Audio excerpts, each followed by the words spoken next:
The views and opinions of this program are those of the host, guests, and callers. There is substantial risk of loss in trading futures and options, which you should carefully consider prior to trading. For over 95 years, we've set the bar.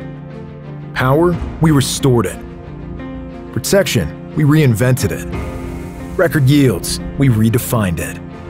If there's one thing we know at FS, it's that just because something hasn't been done, doesn't mean it can't be done. We're never satisfied unless we take your farming operation to the next level. Run your equipment at peak efficiency and bust the bins this season. Visit fssystem.com. Well, as we wrapped up Thursday trade action, we had a pretty decent day across the grain and oilseed sector with soybeans and soybean oil leading to the upside. Found a little bit of support once again in the wheat complex as well, even though we didn't have any flash sales of SRW wheat to China on Thursday morning. Corn was okay as well. A little bit more trouble in the cattle market, though, it looks like. We're going to talk about things. Joining us here for market analysis, we welcome in Brian Doherty, Senior Market Advisor at Total Farm Marketing. Brian, good to catch up with you again here this week. And that grain trade fared all right on Thursday. I know weekly export sales were somewhat active again. We got a flash sale of beans in there Thursday morning as well. And overall, not a bad day across the grain complex. Yeah, not a bad day. You know, the interesting thing is yesterday we had a really good start to the day and then a poor finish. And it's like, oh boy, here we go. We're going to open the floodgate. And now we kind of bounce back here. So it's a trader's market. Sell the rallies, buy the dips. But as you said, pretty good export sales number again today at 50.7 million bushels of the old crop. And that is that's encouraging because, you know, it's just a number. But if you said, well, if we did that every week, that'd be what, 2.5 billion bushels of corn. So good number today. I like the turnaround in beans there. They're volatile and expect that given the weather developments that are or aren't happening in South America. So we're getting to that. We kind of talked about it all year. All fall, we don't want to get too far over our skis in the weather market, but once you kind of cross over in December, especially around the 15th, all bets are off. Volatility picks up. Typically after the December, the December supply and demand report, beans do have a tendency to hold together or rally toward the end of the year and into the early part of January. And it looked like the traders were kind of jumping ahead of that, taking advantage of yesterday's dip. Yeah, and I know as well, you mentioned the December WASDE report, of course. We have that in front of us on Friday. CONAB out with their numbers early on Thursday morning. It looked like they made a few cuts, and I think that also maybe played in a little bit to the soybean trade on Thursday, Brian. It did. You know, when you look at things on a static level, it's a cut, it's a reduction. And whether you think that, you know, the Brazilian crop is off 3 million metric tons or 4 or 5, the reality is, at least according to the USDA, we're still more crop than last year. Last year was a record crop. So Brazil is more crop. Argentina should rebound. Paraguay probably picks up 1 million metric tons. You kind of add all that together and the world might see well more than 1 billion bushels additional soybeans compared to last year. That's a lot of conjecture. Now, keep in mind you have to produce those crops. So that's why weather gets really sensitive right now, because weather is your most dominant factor, 10-1 versus anything else. And we're entering into a window when it really matters. I would still classify Brazil as a whole as good, not excellent, off to a somewhat less than ideal start. Well, in the case of this soybean market specifically, I know, you know, not too long ago, we were trading up around 14. We lost about $1 and kind of hit that $13 mark. And since then, we've bounced a little bit here off 13 on Jan beans and March beans, 13.30-ish at the close. Should farmers, are we looking to, if they haven't done soybean marketing, I know a lot have, should they be looking to sell some of these rallies here at this point? I mean, what do you think when you look at that soybean chart right now? Yeah, so here's what I see when I look at the soybean chart. I see what's called a head and shoulders formation, and that has a downside projection on the March soybeans back to about 1275 or lower. when I say or lower, sometimes when the market moves, it picks up a little more momentum. We're at 1330 right now. So I would be somewhat concerned that the market has some downside technically. Now, today was a really good looking technical day in the sense that we were lower, finished nicely higher. Outside range means the range was bigger than yesterday, and a really firm close. So good signal to buyers. The 200-day moving average is holding. But I'm concerned that if South America weather is adequate or good enough, there's not going to be any real strong reason for any end user to chase our market right now. I think that chase has already happened here over the last 6 weeks. So that's my concern on the bear side. So if you're light on sales, recognize that a dollar down off the high isn't great, but that the March contract, as an example, March contract low came last June and we were down at 1125. So the reason I point that out is you only have to look over your shoulder at the cattle market to see what happened to a year's worth of gain evaporate in a couple of months. It's just not unusual for markets that, good looking holding fundamental markets to give it up. But I would probably stress more strategy. If you're in doubt, sell cash. If you want to stay on board, I would look at a call option or what we call a bull call spread. Now you've got your risk quantified all the way around, and you've got your cash flow, which is important when you think about either paying interest or earning interest. In terms of the corn market right now, I know March corn, we're back up near that 50-day moving average. The close Thursday right at that 488 mark. And I know too on the corn side, thinking about South America, Brazil's interior corn price, I've seen that continue to rise, and maybe that shifts a little more corn demand to the U.S. I don't know, but obviously that's another piece of this puzzle. Same thoughts in corn. Should we be looking at these rallies? What are you seeing on the charts, on the cash side? Talk to me a little bit about what you're seeing in the corn market right now, Brian. Yeah, so fundamentally, this is what we believe we see. And we believe we see that farmers are holding more corn in their bins relative to soybeans. Soybean offered good prices longer than corn did, and I think farmers would rather store corn. They'd rather sell move beans and etc. So I think farmers have less beans on hand relative to corn. It's a year where farmers, and it's just the way it developed. And I'll just run through the steps real quick.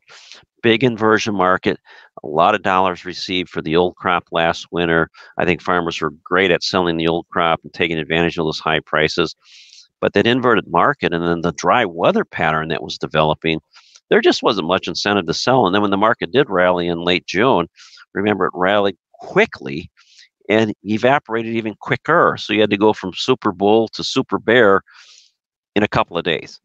And so it just didn't create the right environment for farmers to sell a lot. So anyway, the point of it is, if you've got more inventory or excess inventory, be productive or be proactive, I should say, on any price rallies and keep trickling some out.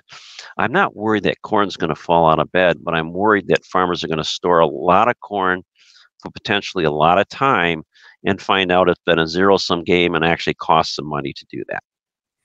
On the wheat market here, we've obviously seen a couple days in a row of SRW wheat sales to China, and there's more rumors out there China could buy more, and that's largely I think helped this wheat market rally here the last couple of sessions. Chicago kind of leading the way. Your thoughts in this wheat market right now, and just some of this rally that we've seen the last few sessions, Brian? Well, when China buys U.S. wheat, the market sort of pays a lot of attention because we often in the U.S. seem to be the last go-to country. Australia with El Nino has had problems. China, real problems with too much rain and quality issues during the harvest season. So it's been a real good source for China to come in and scoop up product. It's been good for our market. It's pushed the market upward. I think the uncertainty between Ukraine and Russia is as great as ever, and whether or not Russia can continue to fill the needs. I'm not a super bull on wheat, but I am encouraged that the market has some strength under it. But this rally probably should be met with some cash sales, either old or new or both crops. And two, one thought I want to ask you about the grain trade here is we get into the final month of the year, a lot of fun money moving around in general, and just before the holidays, volatility could be seen in this market. Any thoughts, just risk management as we watch some of the fund positioning here in the grains before the end of the year, Brian? Yeah, good question. So if I'm an end user, I'm probably watching that a little more closely than I am a farmer because the funds have been short, than a corn producer, the funds have been short for so long with heavy positions that if they start heading for the exit gates to balance books or take profits or whatever somebody might want to believe they're doing, you could see quite a bit of buying that's what I call unintended. And what that means is, you know, buy stops are placed above the market starts to go up and it starts to trip orders. Those are buys that the sellers didn't really want to have happen, but it's a way to protect their profits, if that makes sense. So they sold higher, and the market went down. They made money, and they're locking it in when the market starts to show some strength. So you could get that quick unintended buy, and that's always the challenge for end users when there's a big short position buildup because the hedge money or the fund money or managed money, however you want to call it, is in their favor. But at some point that changes or can change. And so I'd be more concerned if I'm an end user than not.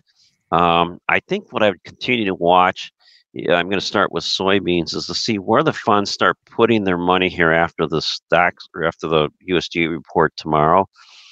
And I think they put their money on where the weather appears that it's going to be in South America. We know the crop is probably going to be smaller.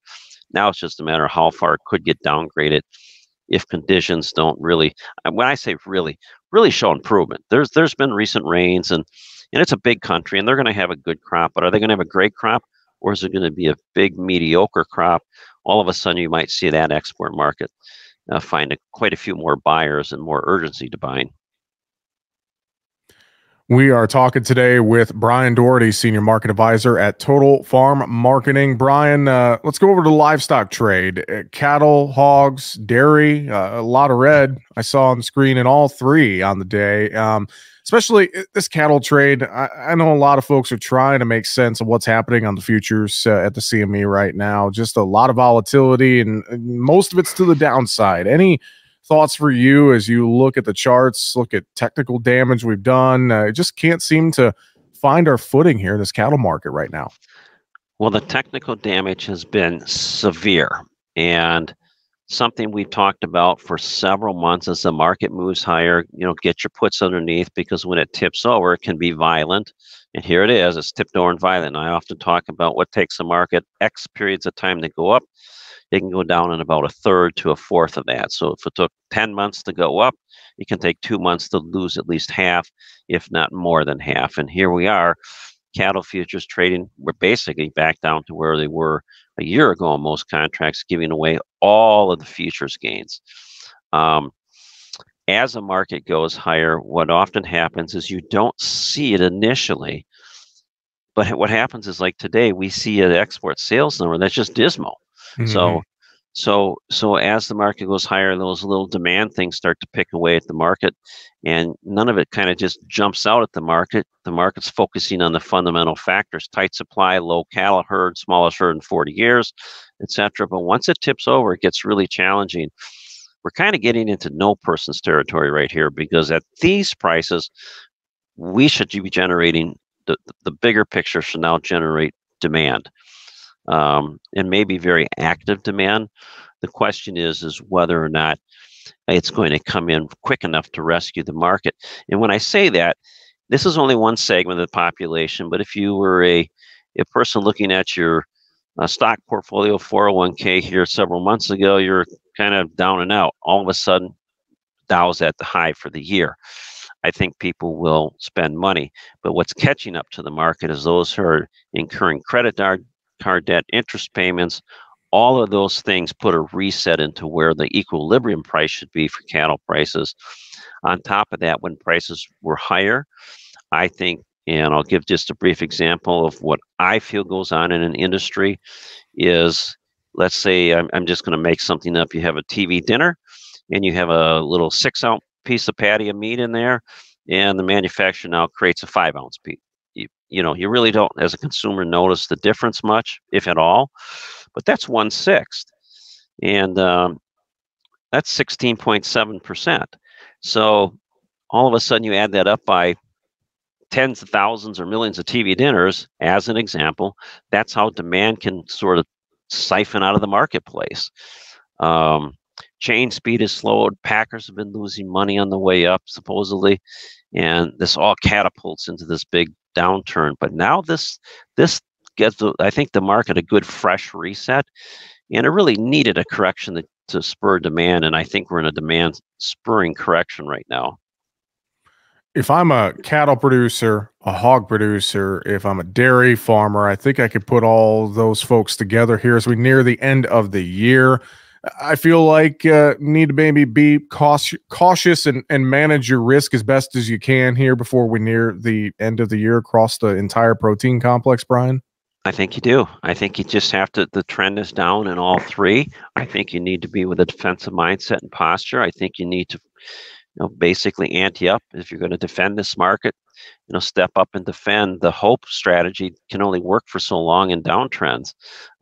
So if you miss the beginning or even the middle, recognize that there might be, another half ahead of this. Now, I'm not that bearish on anything, but yet, if you had asked me 6 weeks ago if I thought prices could be where they are today, I would have doubted my answer, or would have doubted where the market is today. Yeah. Yeah, no, and I agree with you. I think a lot of us have been caught a little off guard with some of this volatility here, especially in cattle.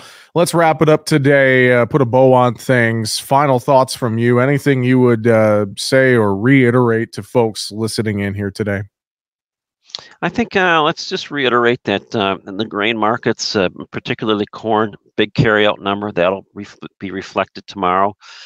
Utilize rallies to keep dishing corn out. Recognize the carry in the market, and that you could, if you're going to store corn longer term, you could sell into that carry or hedge to arrive into that, hedge the board. So kind of keep that in mind. And soybeans, watch the southern hemisphere weather carefully. If the market doesn't percolate up on that pretty soon, or we start to see that forecasts look pretty conducive, recognize that the world's probably not going to chase soybeans when all else around it seems to be falling apart. Wheat's had a good rally. Probably look a little defensively at that market there. There's good cause to be friendly, but I wouldn't be over my skis on that market. The fund money just isn't there buying. I'd stay defensive on livestock and milk. Brian, if farmers and ranchers have market questions and they want to reach out to you at Total Farm Marketing, I know a phone call, email, your website, all great ways to get in touch. How can they reach you, Brian? Best way is phone call, 800-334-9779. Then I would ask that you shoot me an email, Brian with a Y, at totalfarmmarketing.com. And then lastly, Jesse, just check out our website, totalfarmmarketing.com. Got a lot of great resources there and ways to communicate with us. Brian, always appreciate the time and the knowledge. Thanks for joining us on Market Talk, and I know we will talk to you again soon. Have a great weekend. Thanks so much. You bet. My pleasure. Thank you. Brian Doherty there with Total Farm Marketing. That's going to do it for Market Talk today. Find us at markettalkag.com. I'm Jesse Allen. Have a great afternoon.